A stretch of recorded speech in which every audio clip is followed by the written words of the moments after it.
no la tenía, o incluso si la va a tener, porque de eso depende también lo que conversemos con él y lo que conversemos con su familia. O sea, si alguien va a quedar como un gran inválido, o sea, una persona que no se puede valer por sí misma, y le tenemos que decir a la familia, ¿no?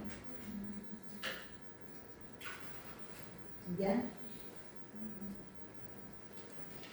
Entonces,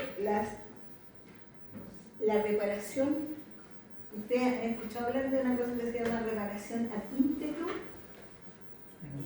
¿no?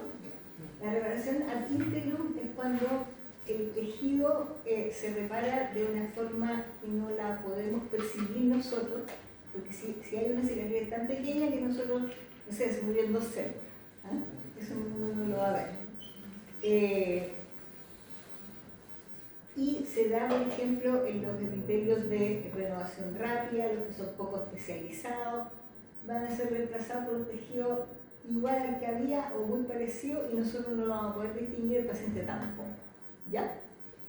Con eso se habla de reparación ad integrum. Heridas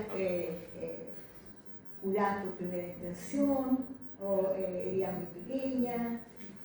También todo esto que voy a pasar tiene mucha importancia en cirugía. ¿Por qué tiene mucha importancia en cirugía? Porque nosotros ahí le vamos a hacer lesiones al paciente, lesiones controladas, lesiones limitadas, ¿no? Lesiones para beneficios del paciente, pero se las vamos a hacer. Entonces tenemos que saber qué le va a pasar después. Porque, no sé, de repente uno está en pabellón y se cae el techo o la lámpara del pabellón.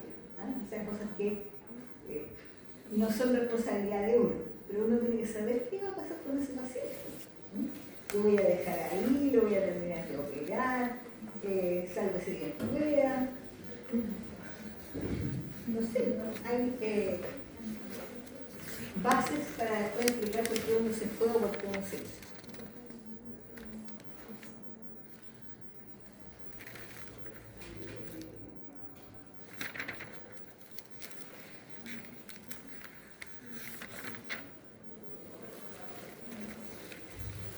Entonces, ¿por qué es importante el estudio de la reparación de las lesiones? En cirugía, porque significa tratar la enfermedad.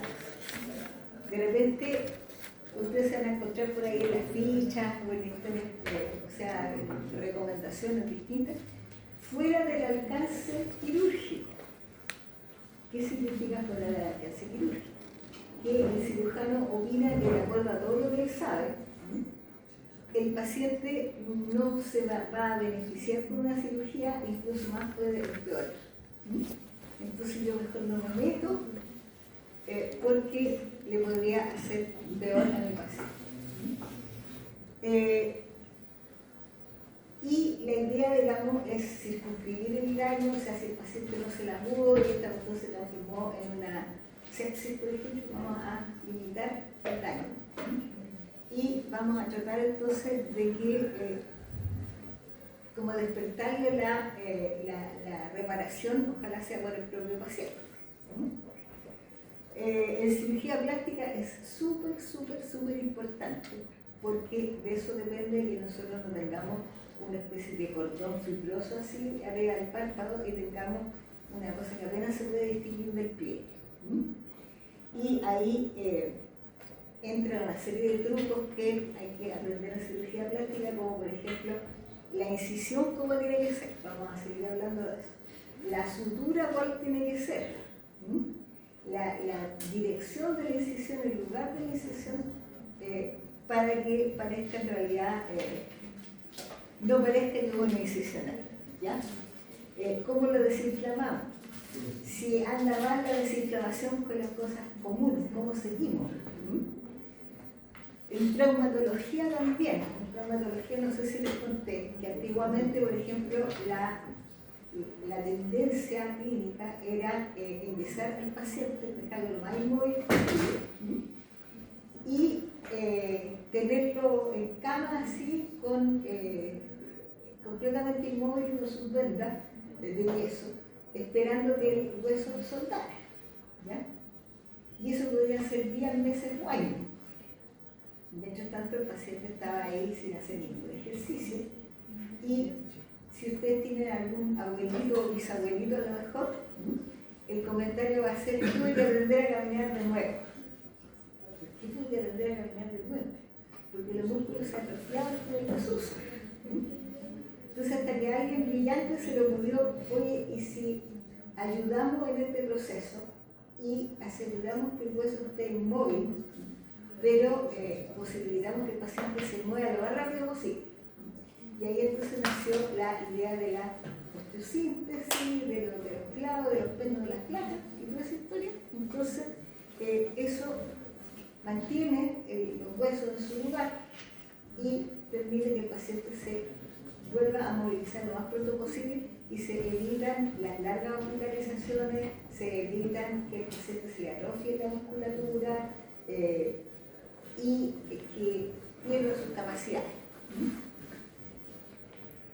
Entonces, por otra parte, es interesante saber que el organismo siempre reacciona cuando está vivo.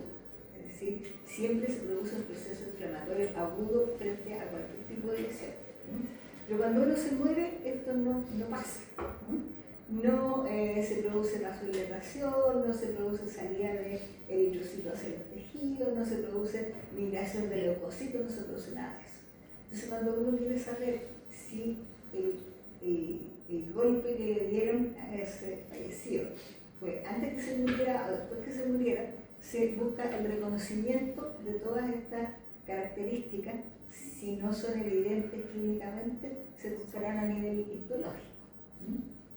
Y puede haber una lesión súper grande y súper importante como una fractura cráneo, pero que sucedió después de la muerte. Así que el conocer todo este proceso preparatorio es fundamental para ejercer la medicina.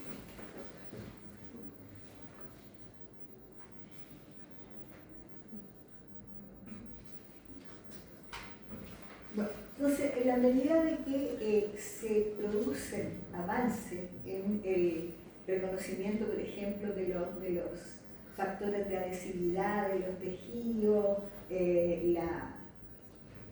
la salida o la migración de elementos que están adentro de la sangre hacia el intersticio, incluso la migración de moléculas, de intracelular a extracelular, etc., y que se puedan ir midiendo, uno va ya catalogando. Al principio lo podía catalogar en vitales o post-mortem en rangos de horas, y ahora lo puede, hay tablas que permiten ver en menos de una hora, por ejemplo, en qué momento se produce la vasodilatación, en qué momento se produce la salida de glóbulos rojos, en qué momento se produce la rotura de los glóbulos rojos, etcétera, etcétera, y ir afinando el momento en que se produjeron esas lesiones. Y todo lo que se usa en anatomía patológica se puede usar también para determinar estas cosas. O sea, las especialidades, aunque sean especialidades, no son absolutamente compartimentadas, se relacionan todas entre sí. Y es bueno que conversen porque ahí salen soluciones interesantes.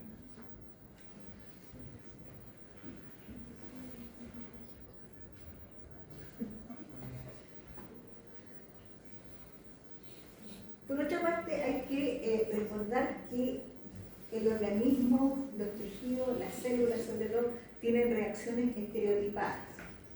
Eso creo que se lo he dicho varias veces. ¿Qué significa reacciones estereotipadas? Significa que responden de manera igual o muy similar, independientemente de cuál sea el agente causal. O sea, si es un estafilococo, o si es una radiación, o si es un cambio de pH, la célula va a contestar igual, va a tener alteraciones reversibles y en determinado momento va a tener alteraciones irreversibles. No existen más cosas. Por lo menos con los medios diagnósticos que nosotros tenemos, no hemos logrado determinar más cosas. ¿Ya? Solamente alteraciones reversibles y alteraciones irreversibles. ¿Se queda claro eso, no? Más o menos. Entonces, los tejidos, todos los tejidos del organismo, tienen dos partes, y eso tienen que haberlo aprendido en histología. Tienen una parte de células que tienen funciones características diferenciadas y que son propias del corazón, propias del hígado, propias de los pulmones, pero todas esas células descansan, o sea, alojan en una trama que es de una serie de moléculas de proteínas que les forman como casilleritos donde está la célula. Entonces, cuando la célula se muere, puede ser que sea reemplazada por otra célula similar o por una célula más resistente, como en el caso de la metaplasia, o que quede una cicatriz que es que de dónde sale esa cicatriz, sale de elementos sanguíneos y de elementos de la propia trama del órgano. ¿Se entiende eso, no? No mucho gracias. Bueno, entonces, todos los tejidos del organismo, salvo el sistema nervioso, que no tiene linfático, se inflaman de la misma forma, vasodilatación, migración leucocitaria, etcétera, etcétera, y lo que uno ve clínicamente es la manifestación de eso, ¿ya? Si todos se inflaman igual, las válvulas cardíacas, las sinoviales, los músculos, el ganglio, el vaso, el hígado, etc. Entonces siempre se pueden reconocer esos antiguos signos cardinales de la inflamación. Aumento de volumen, dolor, rumor, calor y impotencia funcional. ¿Ya? Ahora, la duración de cada fase es distinta en la medida de que la arquitectura del órgano es distinta. Por ejemplo, hay lugares donde tienen pocos vasos, ¿ya? Y esos demoran más en vasodilatarse, en hacer migración celular, etc. Y hay otros tejidos que funcionan más rápido, y eso entonces las fases de la inflamación son más cortitas, ¿ya?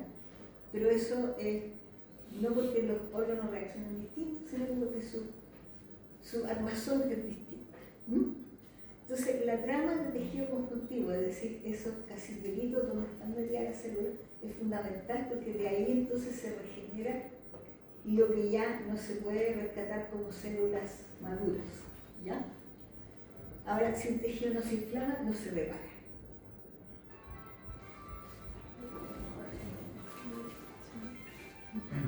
Bueno,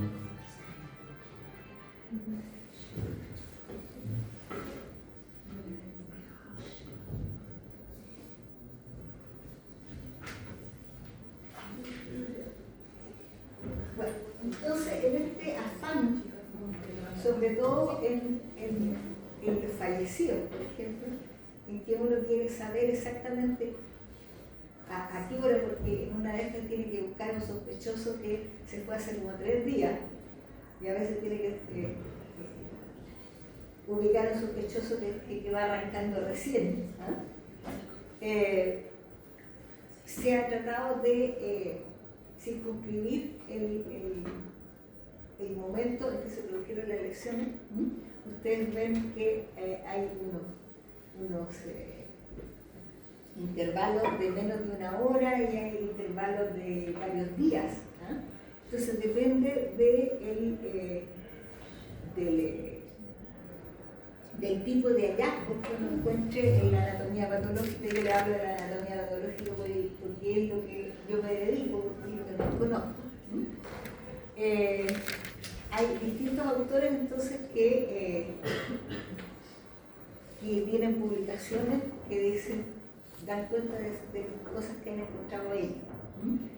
Por ejemplo, las granulaciones, los granulocitos se marginan en la íntima de los vasos más o menos a lo menos de 1 hora.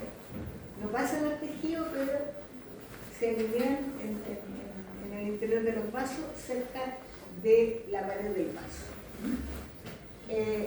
Este otro dice que además de eso hay depósito de fibrina antes de 1 hora, ¿ya?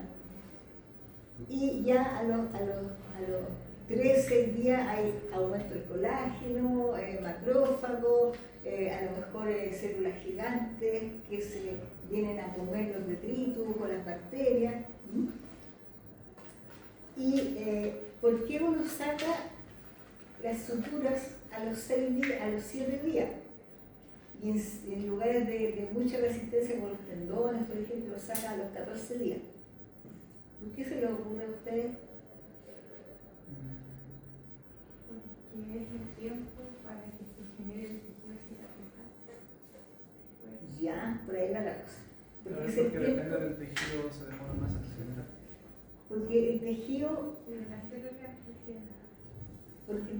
alcanza resistencia para no abrirse. Si es un tejido que hace poca fuerza, ya a los 7 días tiene la fuerza suficiente para que no le saque los hilitos y la lesión quede ahí cerradita. Pero si es un tendón que hace mucho más fuerza, entonces tengo que esperar un tiempo más. Pero todo lo que se hace en cirugía, y sobre todo en cirugía plástica y reparadora, depende de esto.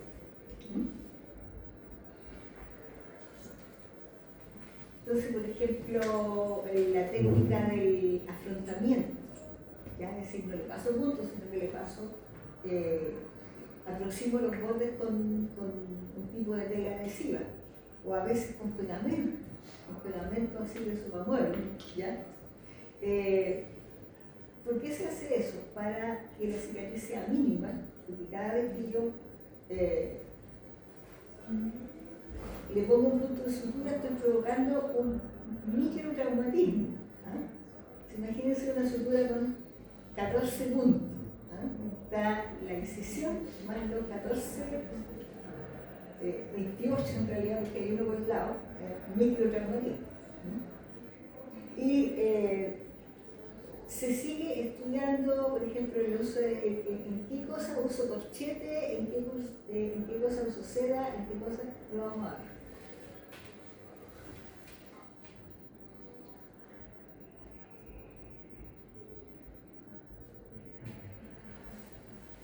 Ahora hay personas que dicen que sangraron, que les pegaron, que los maltrataron, eso está muy de moda, así salen todos los noticieros. Es que a mí me capturaron y me pegaron y qué sé yo, ¿ya? Todo maltrato, todo golpe, toda fractura, todo tiene un proceso reparativo y hay que buscarlo. Entonces es un tema que no se puede, tú no le puedes hacer una entrevista a un supuesto torturado por Zoom, hay que examinarlo. Y siempre que se ha producido una hemorragia, ya sea por un golpe, una caída, lo que sea, quedan macrófagos con hemosiderina. Y esos macrófagos quedan ahí hasta que uno se muere. Entonces, sí, es imprescindible, esencial, hacer un diagnóstico de una hemorragia antigua. Se puede tomar una biopsia y encontrar los macrófagos con hemosiderina. Sí, efectivamente esta persona tuvo control.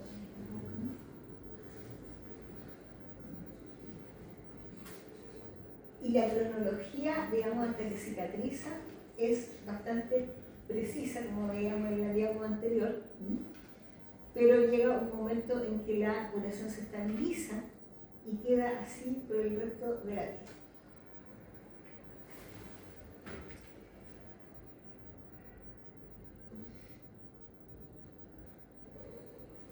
Bueno, las heridas cortantes que salen en algunos libros como heridas incisas son aquellas que le puede hacer cualquiera con un arma cortopunzante, y cuando uno está rebanando cebolla en la cocina también se puede hacer una, pero se han estudiado tanto porque son las heridas quirúrgicas, ¿ya? El cirujano accede a distintos lugares dentro del cuerpo mediante heridas cortantes, ¿ya? Entonces, por eso se han estudiado qué pasa cuando te corto, qué pasa cuando te quemo, qué pasa cuando distintas cosas, porque eso es lo que hacemos a diario en los pabellones. Entonces está la parte, si es, ustedes han visto informes de protocolos operatorios de cirugía, ¿no? ¿No? Bueno, hay una parte donde dice tipo de herida: herida limpia contaminada, herida sucia, herida de tal o cual tipo. Bueno, cuando lo puedan ver, se van a dar cuenta que dice, ¿ya? Por ejemplo, una persona que fue atropellada en la calle, fue arrastrada por el pavimento y tiene millones de tierritas, vidriecitos y cuestiones en la herida, cuerpo extraño. Eso es una herida contaminada, sí o sí, ¿ya? Y ahí tenemos el riesgo del tétano, de estos chiles, un montón de bacterias que se pueden encontrar en el suelo. Yo soy una persona que está pelando tomate, no. Bueno, entonces ahí se estudian bien las transformaciones de los vasos, las migraciones leucocitarias, lo que pasa con la sutura, para poder limitar el daño y para poder acelerar la evolución.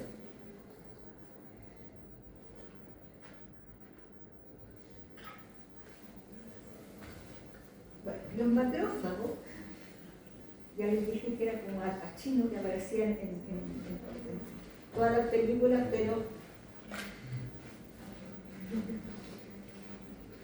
su personaje se adecuaba a la situación.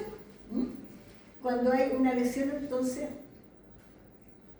aparecen los macrófagos como a los 3 días más o menos, y no se sabe muy bien cuánto tiempo permanecen, salvo en estos focos de hemorragia que permanecen años y años.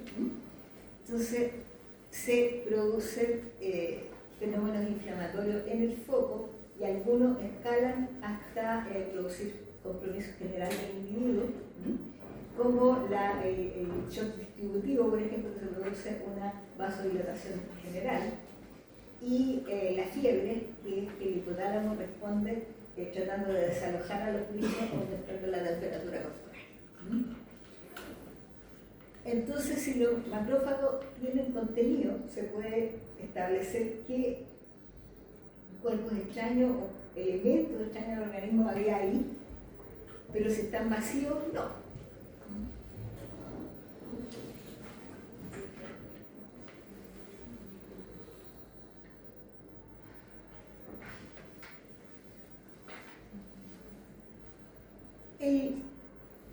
El tejido necrótico, es decir, aquellas células que experimentaron lesiones irreversibles en su estereotipo de lesiones reversibles y irreversibles, ya son irreversibles, se murieron, entonces pueden ser limpiadas por nosotros, puede haber regularización de los bordes de la lesión por nosotros, mediante ellas constantes, le sacamos toda la parte mala para que la reparación sea mejor, o vienen los macrófagos y se comen todo, ¿ya?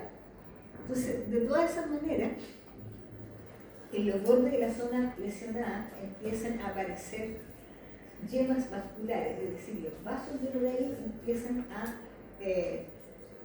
desprender brotecitos que van a llenar la parte que está faltante por las células que se murieron. Y además los fibroblastos se activan, se transforman en fibrocitos, el fibrinógeno de la sangre también se activa y se transforma en fibrina. Entonces, todo este ejército de pequeñas transformaciones es lo que nosotros llamamos el tejido de granulación. ¿Han visto el tejido de granulación en un video, no? Sí. Y es un tejido que se ve mucho más rojo que el resto, ¿ya? Y tiene cototitos, ¿ya?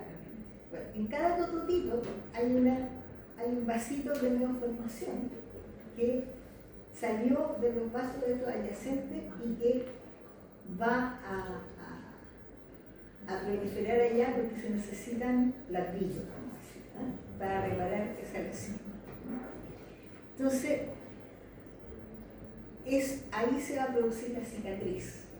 Ya, si la lesión es muy extensa, como una quemadura, por ejemplo, se produce mucho tejido de granulación y ese tejido de granulación suele complicarse con infecciones, con malnecrosis, y hay que irlo cuidando, entre comillas, para que permanezca sano y se logre ir cerrando esta gran lesión y se revitalice, ¿ya?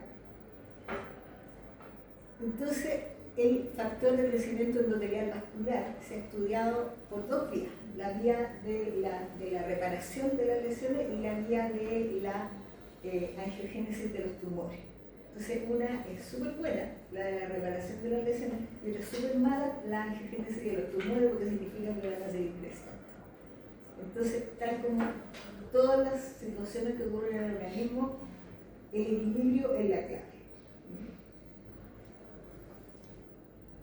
Entonces, a medida de que pasan los días, va aumentando el tejido conjuntivo, va disminuyendo el tejido de granulación, y por eso que las cicatrices son rojitas, después que se cierran son rosaditas, y después son blanco nacareadas cuando ese tejido de granulación dice: yo aquí terminé, me voy y cierro el boliche.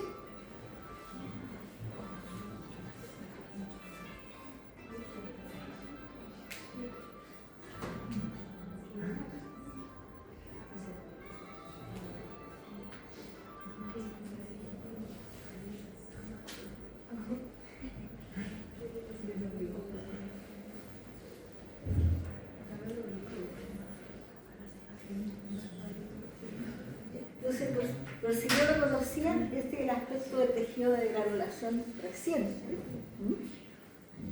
Es muy frágil, entonces cuando uno lo pasa a rozar muy fuerte, sangre. Si uno tomara una muestra de ahí, vería muchos lúmenes, es decir, muchos capilares dilatados y tejido conjuntivo laxo. ¿Ya? Y a medida entonces que el tejido de granulación va madurando, va siendo reemplazado por tejido fibroso. Y aquí tenemos entonces más tejido fibroso y prácticamente no tenemos vacío. Y eso significa entonces que la lesión va cerrándose, va disminuyendo y se va volviendo cada vez más fibrosa y más resistente.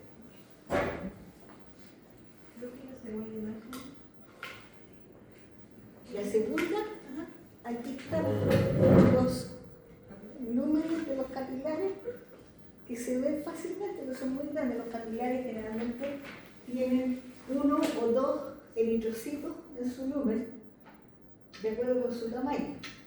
Pero ahí ustedes ven que hay muchísimos eritrocitos porque el capilar está muy dilatado.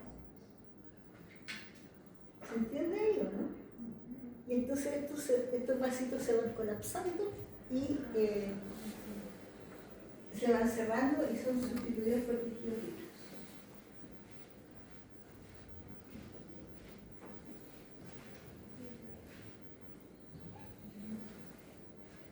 Bueno, los fibroblastos están en la matriz de todos los tejidos de soporte, pero están como blastos, o sea, como inmaduros, como inactivos.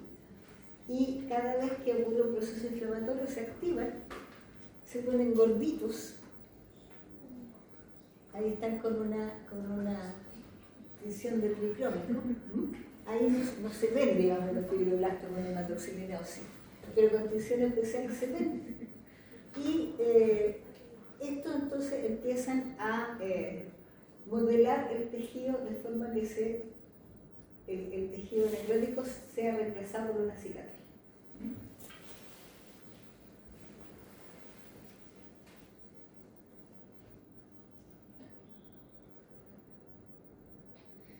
Esto es una microscopía electrónica adentro de los fibroblastos. Hay fibras de colágeno que se ven, o sea, no es que uno fantasiosamente diga que son fibras, sino que cuando uno las mira por microscopía electrónica se ven como hilachas, ¿ya? Y estas hilachas se organizan de forma de ir enriqueciendo esta matriz que va a dar origen a la simetría.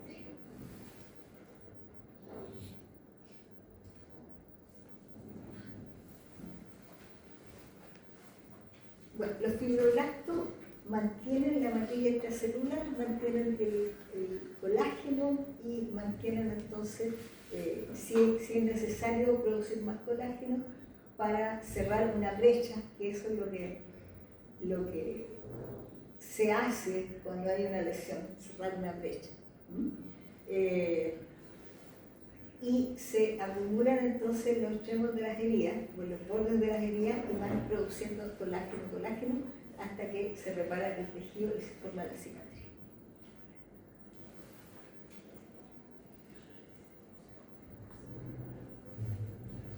Y todas las cicatrices culminan entonces en la fibrosis, y la fibrosis se va retrayendo a medida de que pasa el tiempo.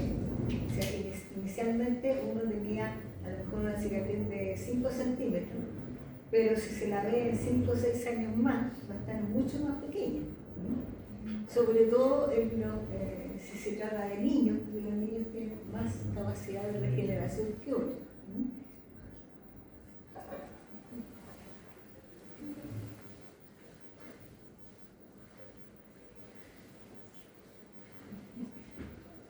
Entonces, estos son los componentes de la cicatrización. Por un lado, el fibrinógeno que se activa y se transforma en fibrina y que produce como la primera capa, digamos, de cierre de la lesión. Las células madre, que son células que se pueden transformar en cualquier cosa y que están en distintas partes del organismo y que se activan también. Estas células madre pueden tener un gran rol y sustituir muchas células muertas, o tener un pequeño rol, o a lo mejor un rol nulo y no sustituir nada. Y los otros son los fibroblastos, que producen esta matriz colágena que va a sustituir al tejido, a las células que se perdieron. Entonces, esto es lo que siempre uno encuentra en la cicatriz.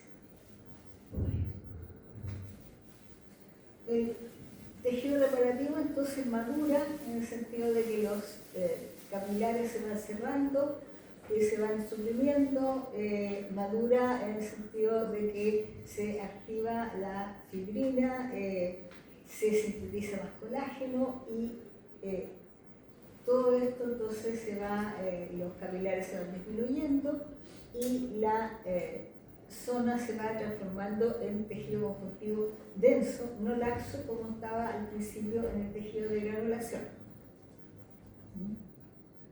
¿Se entiende eso, no? Ahora, la remodelación de la cicatriz puede demorar meses o años. Los cirujanos plásticos se la arreglan para favorecer y apurar la cicatrización. Pero ellos tienen todo súper controlado.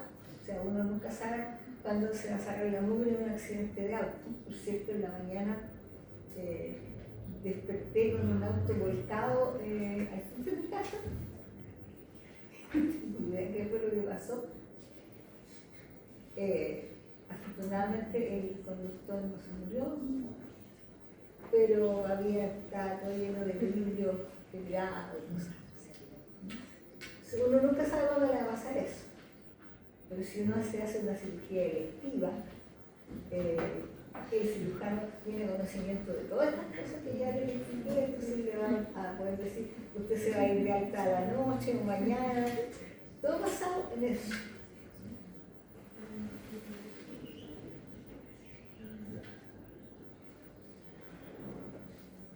Entonces, cuanto más maduro está el tejido reparativo, uno tiene menos capilares y más tejido fibroso.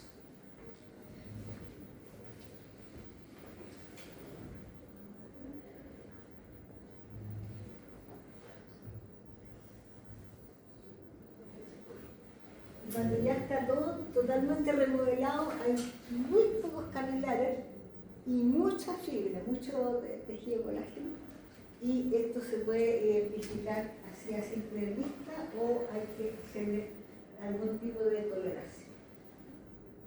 ¿Qué es lo que nosotros usamos para esto? Usamos hidroxilina de oxina, pero si queremos saber, por ejemplo, qué tipo de colágeno, porque hay, por ejemplo, estimulación del colágeno o alimentación con colágeno de tal tipo para favorecer la cicatrización. A veces es importante saber qué tipo de colágeno es, cuál es el tipo de colágeno. Entonces, se resalta el colágeno con visiones especiales para colágeno que se ven con pocos núcleos celulares, pero con mucha fibra.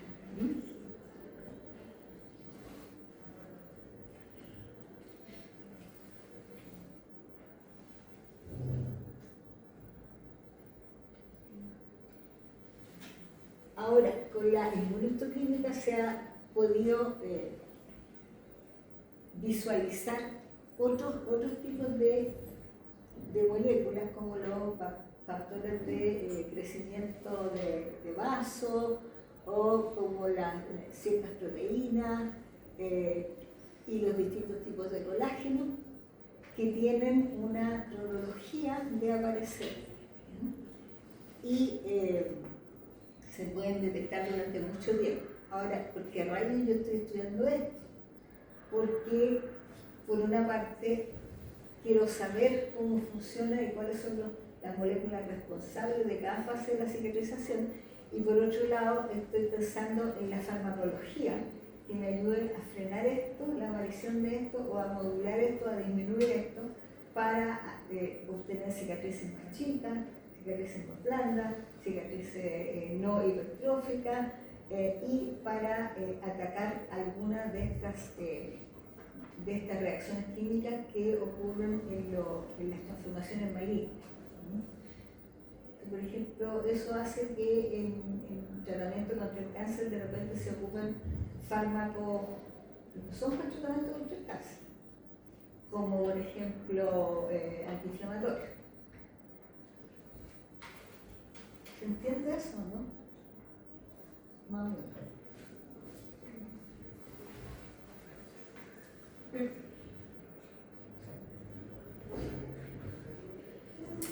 Bueno, ha sido complicado saber esta determinación de los minutos, horas o días de una lesión ante-muerte y post-muerte, porque uno no tiene cómo obtener tejidos de control. ¿Ya? No le puedo decir a alguien, sabe que mira, se cayó tomarle una muestrecita y comparar con algún muerto aleatorio que pueda aparecer.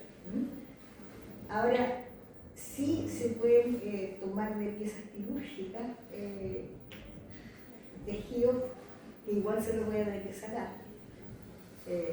durante una operación para poder estudiar cómo va evolucionando esto. El problema es que todavía con lo que sabemos no se puede dar una respuesta así taxativa. Se puede más o menos ver, y lo que sí se puede determinar es si algo es sí antes de la muerte o sí después de la muerte. Pero cuánto rato todavía estamos investigando. La inflamación crónica, por otra parte, no permite diagnosticar datos. Por ejemplo, hay personas que tienen una fractura, que tienen una fractura que no está muy bien cicatrizada, pero eso yo no puedo saber si acaso cuántos días, cuántos meses, cuántos años, solamente por las proteínas y las células que encuentro ahí.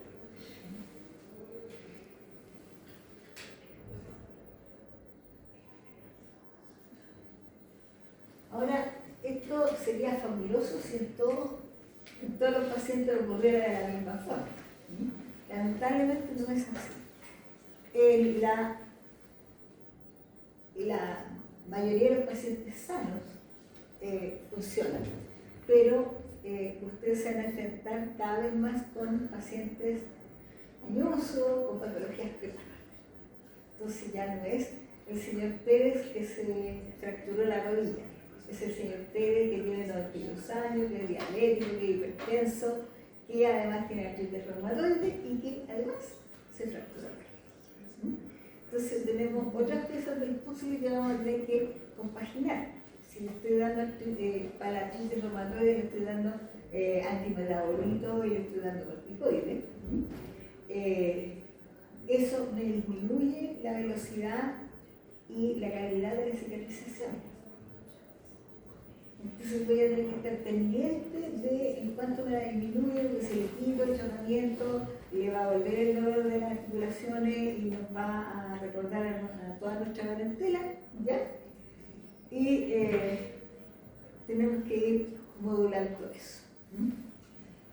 Por otra parte, el paciente puede estar desnutrido, el paciente añoso puede estar desnutrido por mala alimentación, pero también puede estar desnutrido por falta de absorción. Las vellosidades del intestino se van aplanando con el tiempo, entonces la persona absorbe menos. Y aunque coma todo lo mejor que se puede aspirar, no absorbe tanto por las condiciones de su intestino. Entonces,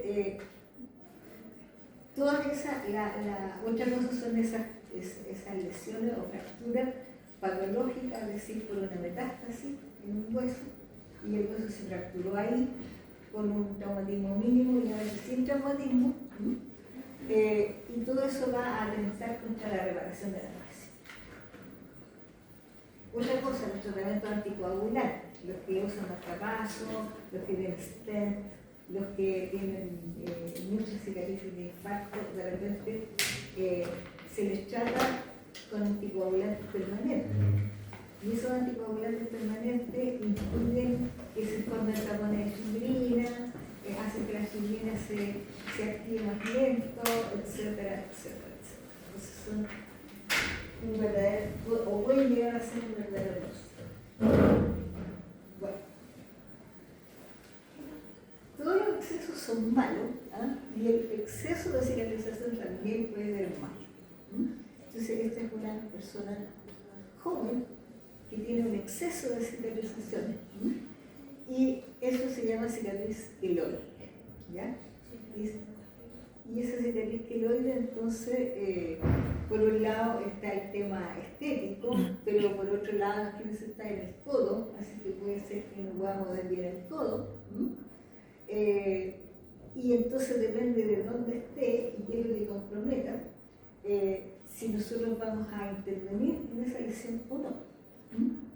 Generalmente es más grande que la lesión original, o sea, la cicatriz que está por debajo de esto no necesariamente es del tamaño de esto. Si la cicatriz, o sea, si el aumento está exactamente dentro de la cicatriz, se llama cicatriz hipertrófica. Entonces el queloide es un crecimiento excesivo. Y la cicatriz hipertrófica es un crecimiento local, excesivo pero muy local.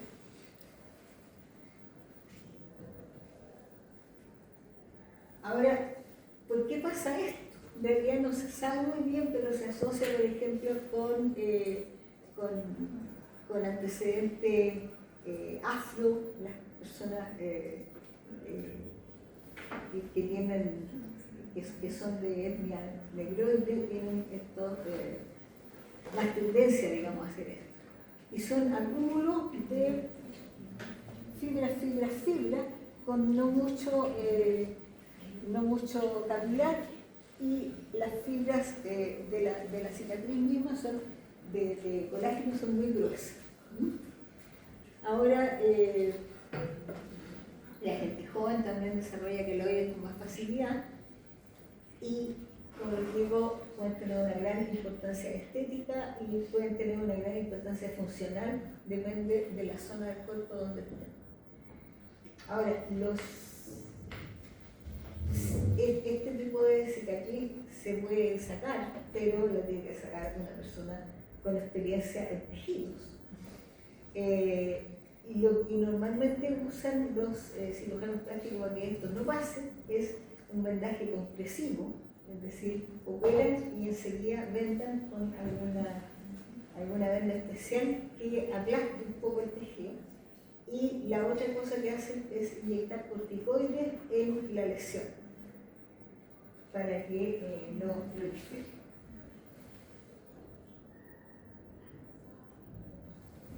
Ahora las heridas quirúrgicas, ahí tenemos una herida quirúrgica y aquí tenemos una herida de un drenaje, ¿ya?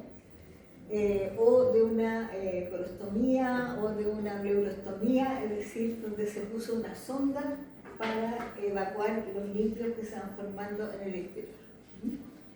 Entonces, el cirujano lo que tiene que hacer es tratar de prevenir las complicaciones que le puedan venir a esto, porque la operación la tiene que hacer, ¿ya?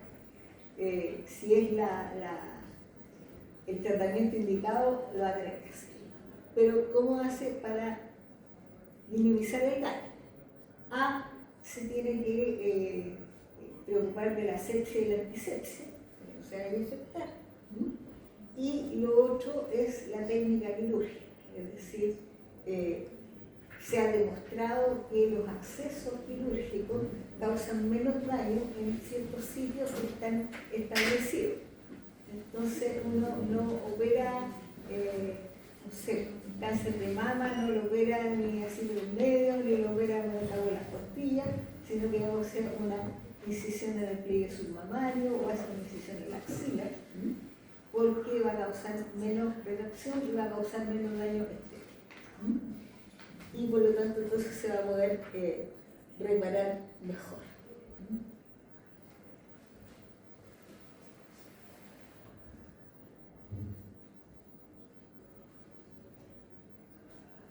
Ahora, ¿les pasaron eso en la primera intención y la segunda intención, o no?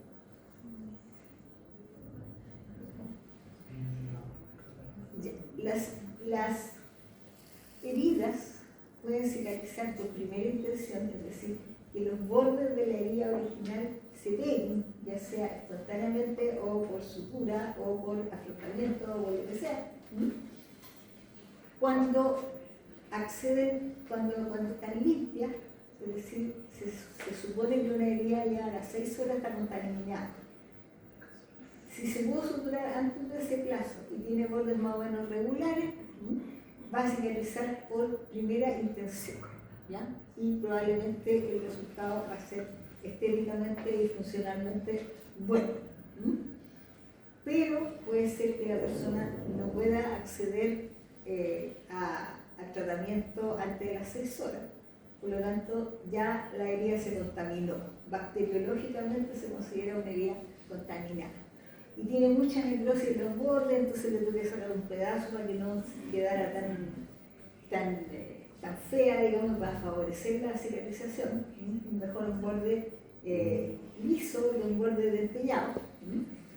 Y puede producirse, a lo mejor se me escapó algún agente contaminante o se me escapó un cuerpo extraño y quedó ahí, entonces la cicatriz no se va a empezar a producir inmediatamente, sino que tengo que dejar la herida abierta y esperar que los bordes se vayan acercando de forma espontánea.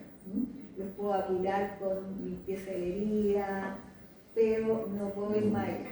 Entonces esa cicatrización diferida, vamos a decir, se llama cicatrización por segunda intención. ¿Se entiende eso, no? Ya.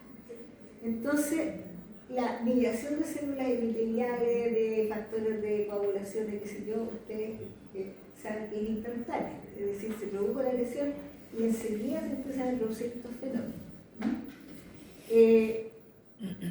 Y que pase eso minimiza la cicatrización. Pero hay gente que, porque es hipertensa, porque es diabética, porque la cicatriz, o sea, porque la herida es contaminada, porque tiene cuerpos extraños y cosas más, no se va a poder cerrar al tiro, entonces va a sufrir ese proceso del tejido de granulación y de la vascularización, de que se vaya aumentando el tejido fibroso, es decir, todo lo que vimos antes.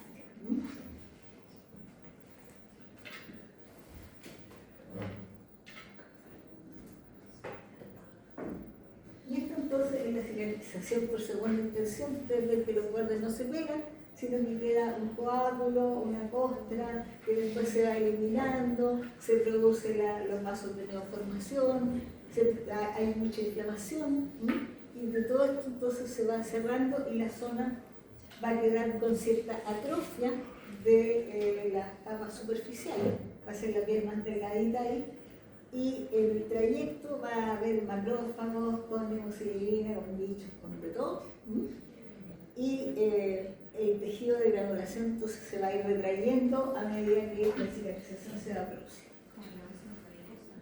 ¿Cómo? Como la usa la varicosas antiguamente. Sí, claro. Ese rollito cuando se cicatrizaba quedaba como hundido, con un color diferente. Claro, queda como hundido porque la cicatriz colágena se va retrayendo, que es la parte más profunda, y el epitelio no se alcanza a producir en todas las capas. Entonces se va a ver como un hundimiento.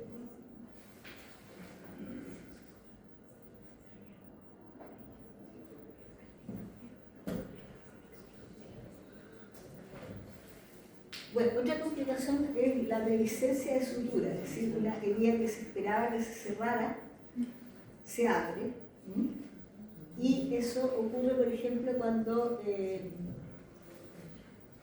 yo tuve un paciente que se había hecho una cirugía plástica y le dijeron que no hiciera ninguna fuerza, pero él era mecánico y como a los 3 días de operado alguien le dijo, oye, que hay que levantar un motor de camión, ¿ya? Y no hay nadie. Y él se fue a levantar su motor de camión y se le abrieron la sutura. Entonces son más frecuentes en sitios en que hay mucha tensión, como articulaciones, como en el abdomen, por ejemplo. Y generalmente se dan complicaciones al mismo tiempo, como infección y dehiscencia de sutura. Por supuesto, esta persona no se puede ir de alta siendo que está, por ejemplo, con las heridas abiertas. Y ustedes se fijan que el defecto está reemplazando el tejido de granulación, o sea, se produce una cicatrización por segunda intención.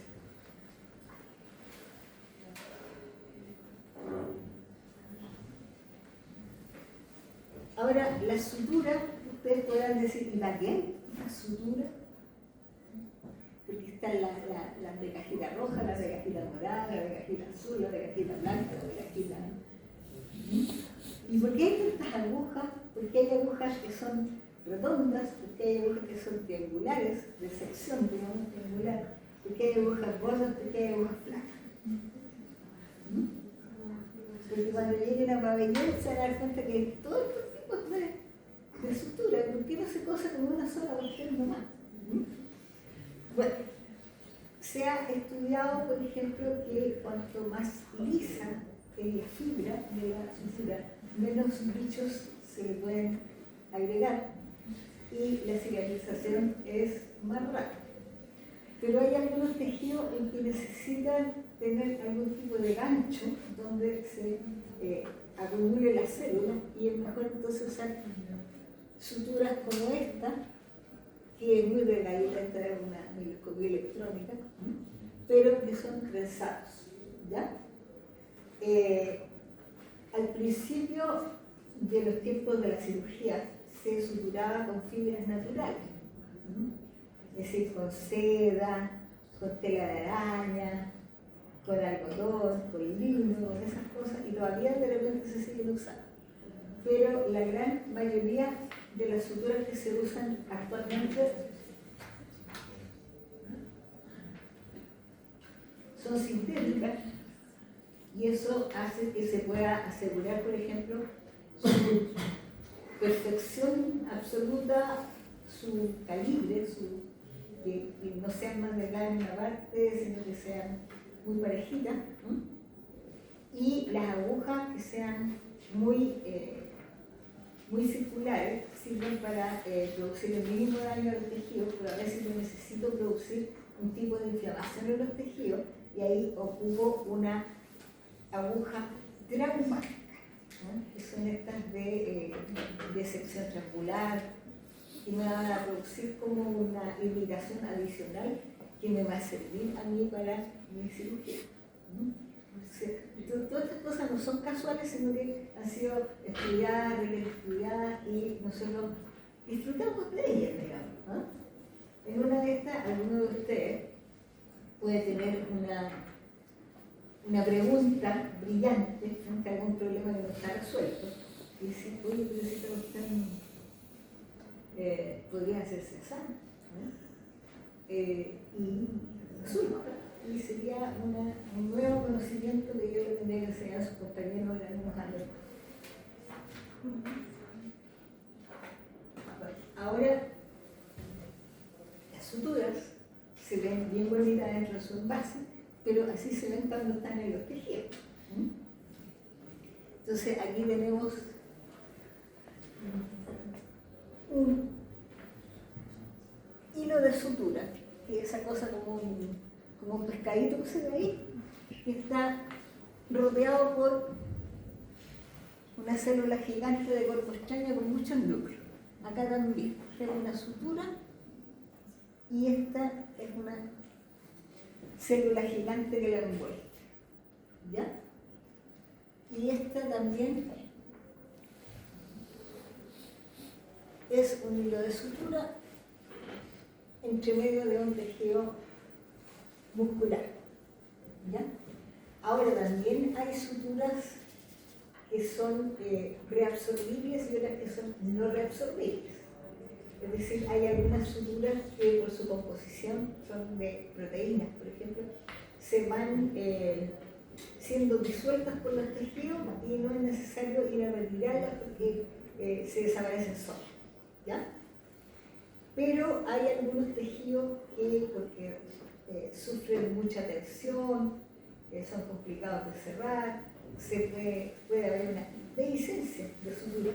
Entonces uno las deja con suturas no reabsorbibles, es decir, unas que se quedan para siempre allí. Y uno las puede encontrar después de años y años y años en el cuerpo de la persona, ya sea que le haga una cirugía nuevamente o a lo mejor le hace una autopsia, pero están ahí. Bueno, entonces estas suturas se han visto en estudios en animalitos, qué sé yo, y también en material que se saca de las operaciones. ¿Cuánta reacción de esta produce?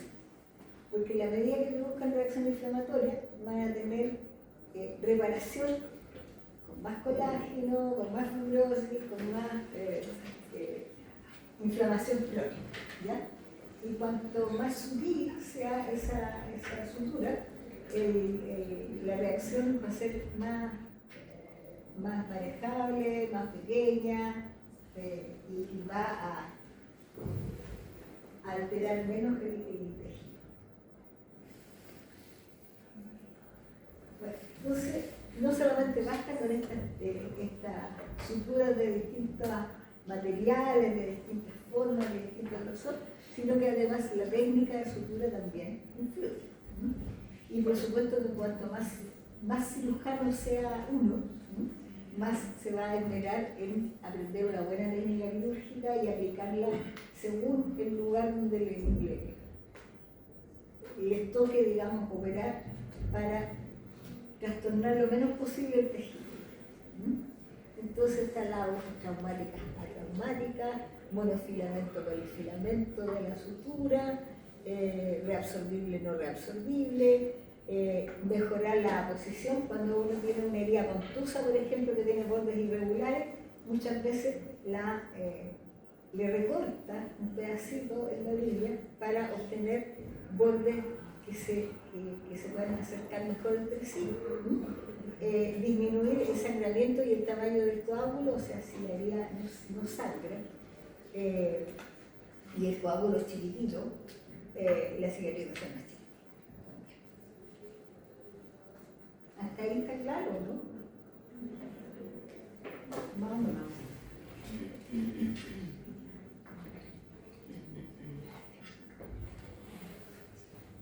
Bueno, y esta es otra clasificación de las suturas animales. El catgut es textualmente significa intestino de gato, ¿ya? Entonces, el intestino de gato era la sutura que se usaba antiguamente, ¿no? Que era reabsorbible porque son moléculas de proteína, ¿no? Y ahora es rara vez que se usa, que todavía tengo unas suturas de cat food embalsamadas. Antes venían en unas cosas con unas ampollas de vidrio. Pero la gran mayoría de las suturas absorbibles que se usan ahora son de poliplicol, son moléculas, digamos, que se van absorbiendo al cabo de los años, pero que ahí uno puede elegir el tamaño, el diámetro, si más lisa, menos lisa, etc. Yo creo que esto se lo van a volver a pasar en cirugía, ¿no? Sí.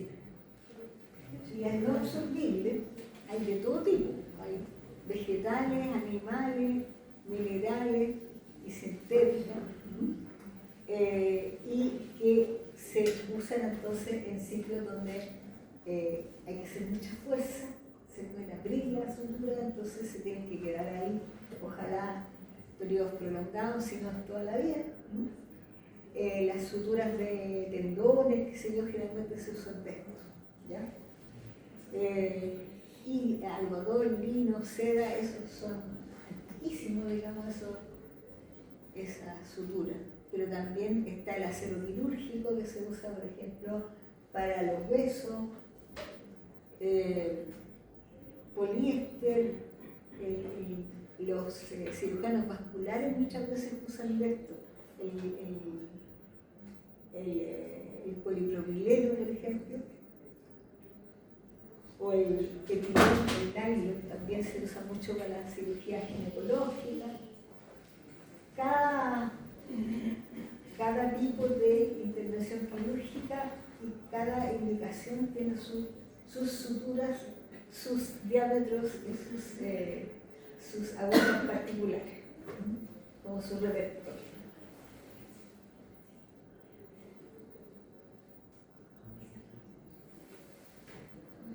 Como se ve aquí, y todo eso entonces para controlar la cicatrización y que sangre lo menos posible, que el tejido se deforme lo menos posible, que la cicatriz sea lo más chica posible.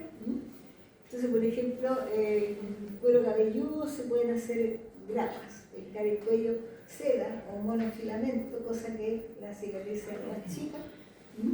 Y si es más tiene que ser más resistente, entonces uso suturas menos reabsorbibles y más gruesas.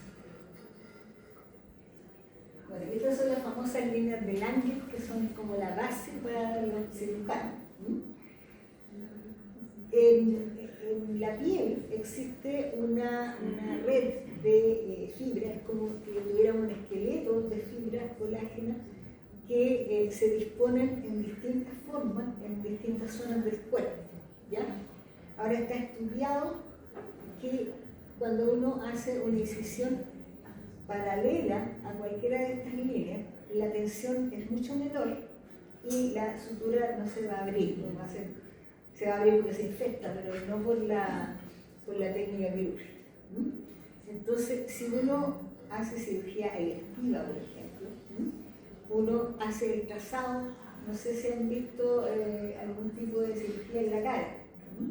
El cirujano generalmente hace una rayita con un lápiz especial y por ahí corta, ¿ya? Entonces eso probablemente es menos necesario en la región glútea, qué sé yo, en la parte superior del muslo, pero sí en la cara. Entonces en la cara está todo establecido que las incisiones, siguiendo la línea del Lange, tienden a cerrarse por sí mismas, lo que ayuda a cualquier sutura que le vamos a hacer. En cambio, si es perpendicular a la línea del Lange, se va a producir un tironeo del mismo fibroesqueleto, vamos a decir, y las heridas se van a tender a abrir. Y por lo tanto el coágulo va a ser más grande, la cicatrización va a ser más fea, etc. Entonces, uno utiliza esta distribución para evitar entonces las complicaciones de su cirugía. Ahora, si la persona se lesionó porque se cayó de un árbol o cualquier cosa, esto va a ser poco predecible y el cirujano va a tener que asegurar cómo salió. La reparación ósea es todo un capítulo, porque aunque el proceso inflamatorio agudo sigue los mismos principios y la reparación también sigue los mismos principios, esta cosa es más complicada porque el hueso tiene una matriz colágena y tiene una matriz de calcio. Entonces, por ejemplo, se forma este hematoma cuando se fractura un hueso, se tiene que producir un hematoma porque adentro está lleno de vasos sanguíneos, ¿ya? Y se producen los vasos de neoformación y se produce el depósito de colágeno y el hueso tiene la particularidad de que siempre el tejido de granulación y el depósito de colágeno es más grande que el hueso. Entonces lo que se llama callo óseo es exuberante, es grande, es a veces extremadamente grande, y si uno no sabe que esto es así, puede decir, oh, cómo se malignizo. Y las mismas personas se pueden asustar porque se palpan y se encuentran en un feroz botón. La cicatrización del hueso es así. Es así como que lo que abunda no daña, una cosa así. Lo cual no pasa y muchas veces la lesión de la piel. Y el callo óseo en la medida de que el hueso se va sometiendo a los movimientos a que antes tenía, ¿no? Por ejemplo, caminar, correr, qué sé yo, el callo se va remodelando, es decir, se va achicando, ¿no? Y queda más o menos de la misma forma que era antes, pero siempre va a quedar alguna irregularidad ahí. Es decir, si alguien se cayó del peral cuando tenía 15 años, y yo me lo encuentro cuando tenía 75, igual va a tener alguna huellita por ahí de que su hueso se repara. Entonces, siempre va a quedar algo. Ahora, eso, ustedes van a decir, bueno, pero si de afuera no se le nota, qué sé yo, no importa. Pero imagínense que sea una persona que desapareció y alguien encuentra unos huesos, por ejemplo. Y la mamá me dice, no, es que este niñito se dejó una fractura andando en bicicleta cuando estaba en el colegio. ¿Y dónde está la fractura? Y usted viene en radiografía, mira, qué sé yo, y justo calza ahí. Entonces es un antecedente bueno para establecer la identidad de ese huesito.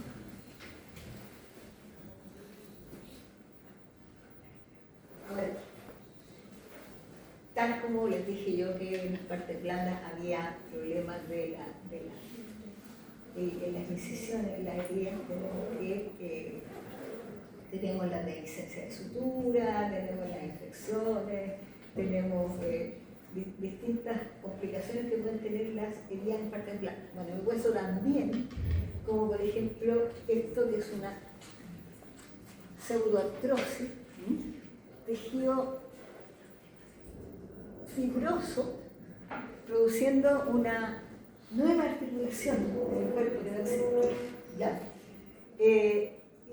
Las fases del hematoma del hueso, el callo blando, el callo fibroso, la reparación, etc., también tienen una cronología convencional.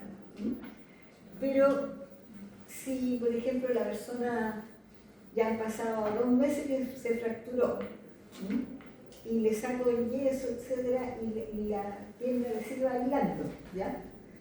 Puede ser que estemos ante una pseudoartrosis, es decir, que el hueso se pegó, pero no se pegó bien. No es capaz de sostener a la persona. Yo tengo una cervicoartrosis aquí en la clavícula y este brazo lo tengo así como colgando. Entonces, la cervicoartrosis puede ser por problemas de nutrición, puede ser por problemas de enfermedades crónicas, puede ser por problemas de inmovilización. Hay varios factores, digamos, que uno debiera ir controlando durante la evolución de este cuadro, ¿sí?, para evitar que se produzca eso. ¿Sí? Los cuerpos extraños que quedan adentro de la fractura, en este caso perdigones, pero pueden ser mismos trozos de hueso, puede ser cosas que uno no vio al principio y que quedaron incluidas ahí en ese, por ejemplo, los vidrios a veces es radiológicamente difícil ver. ¿Sí? Entonces puede ser una persona con un accidente de auto, tenga un vidriecillo por ahí, y eso es peor todavía cuando son en las manos o en los pies, porque hacen reacciones de inflamación crónica tipo cuerpo extraño y pueden tener rigideces, etc. Y la otra son el callo exuberante, o sea, eso es de hueso, no es de parte blanda, y realmente sea difícil distinguirlo de un tumor óseo.